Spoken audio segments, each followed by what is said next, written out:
If Apple really cared about this issue, they would not have reintroduced them into the supply chain. What minerals are in this phone and where do they come from? You've got cobalt, you've got lithium, you've got tantalum, and the vast majority of those minerals come from the Democratic Republic of the Congo. Now, the iPhone 17 has a lot of recycled minerals in it. So there is a question about, did they come from somebody's phone beforehand?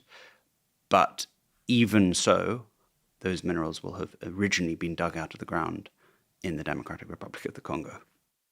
So you say that there's recycled cobalt in the iPhone 17. Yeah. Just taking Apple, are they becoming a more responsible company with this stuff over time because the issue of mining and where these resources are coming from is becoming more salient for their customers? I would say that it's much more to do with cost than anything else. I mean, I think that's they all say that it's to do with responsible mining and so on. I mean, the fact is that the big Amnesty International report on sort of wage slavery and human rights abuses in artisanal mining.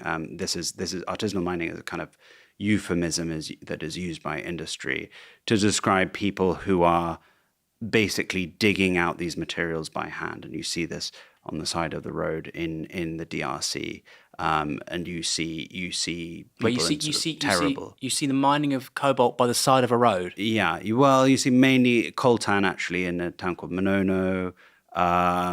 Cobalt, you see little children sort of taking the scraps off these mines, bags of minerals on their back. It's very, very difficult to police that, and it is not policed particularly well.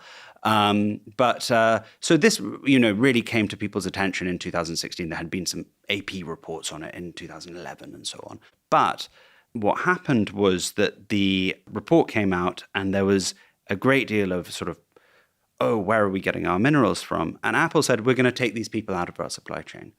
Slowly but surely, the worst offenders crept back in. And by the worst offenders, I'm very happy to say it, Zhejiang Cobalt, which is the parent company of CDM.